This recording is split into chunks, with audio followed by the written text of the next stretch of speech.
Anyone can give up. It's the easiest thing in the world to do. But to hold it together when everyone else would understand if you fell apart, that is true strength. Viktor E. Frankl. My friends, as you are learning how to trade, learning how to read charts, you'll have those days, you'll have those times when things just aren't going right. Don't give up. Stick with it. You can master these charts, and once you do, you'll make up for all the time you ever spent. Some of the best traders I know have the least amount of formal education. The people that struggle the most are the engineers that think they can math and science the whole thing.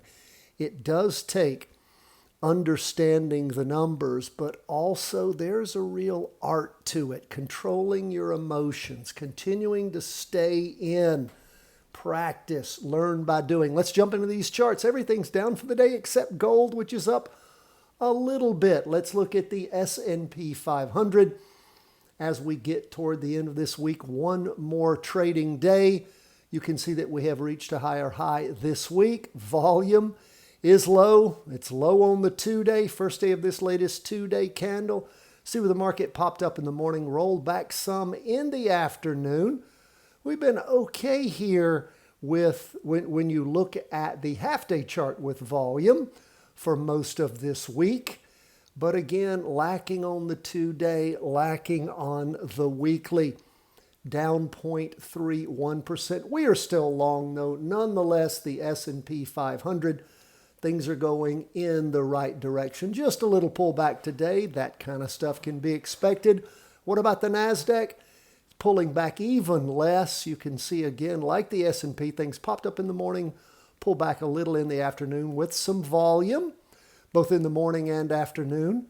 We'll see where we end up on the 2-day at the end of the week as far as volume goes, but look at this climb. Is that just not beautiful? And as we look at the markets, even with no volume, just climbing, climbing, climbing, we're still long the S&P and the NASDAQ. What about bonds? Well, down for the day 0.5%. Again, you can see where the residual is left over today. Even though it was down for the day, you can see that the Heikin-Ashi candlestick is up. We had a green spinning top for the Tuesday, Wednesday, the Thursday sitting right there on the weekly trend line on the 2-day chart. We do have a little bit, if you look here, and I'm going to move to the left, look to the right though, you can see where the latest candle has a little wick on top there. And that is reflective of, again, that prior up move for 2.5 days. Even in the morning on Thursday, things popped up and then rolled back under the weekly trend line. So we are still short TLT, and we shall keep an eye on bonds. What does that mean? We're in TBF, Tango Bravo Foxtrot. That is the single short for bonds. I'll show it to you. TBF. It is run by ProShares. And of course, it's been going up this week as bonds, the underlying equity of the inverse fund. That is the fund that is the bond fund has been going down. Now, let's look at gold next. Sorry, that was bonds. We'll go to gold. Gold, again, a red spinning top for the week. Volume pretty much steady on gold going into the 5th week. Things moved up some in gold and then down over the last 2 weeks, although we can see starting Wednesday things popped up and then started, popped up big on Thursday morning, rolling back some, it looks like in the afternoon as I look at the Heikin-Ashi candlesticks, pushing through the weekly trend line on the 2-day and the half-day.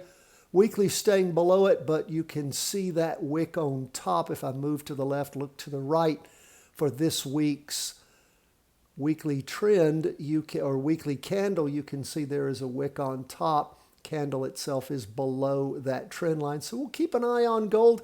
I told you we put this potential floor in here, support level, thinking that gold might go down to somewhere where it had before and come back off. So we will keep an eye, particularly on this 2-day and half-day, and see how things go. Let's see what things look like on Friday.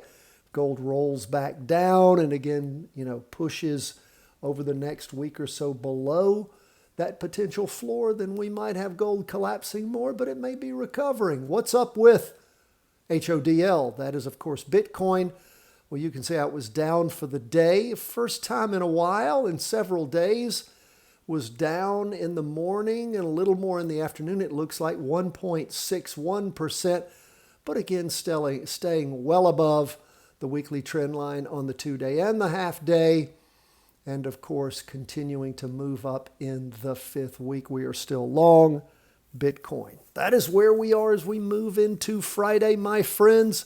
So appreciate you being with us. Always love to hear from you. Patreon members, thank you so much for your support. We sent out, it's been about 30 minutes or more. We sent out to you both the weekly vertical crossovers. Those are S&P stocks where we found the possibility of a roll over or a roll up. That is red going to green or green going to red. On the S&P, I think we had 7 going down and just 1 up. So check those out. Also, we sent to you the 5-day plus analysis and the trade execution summary grid.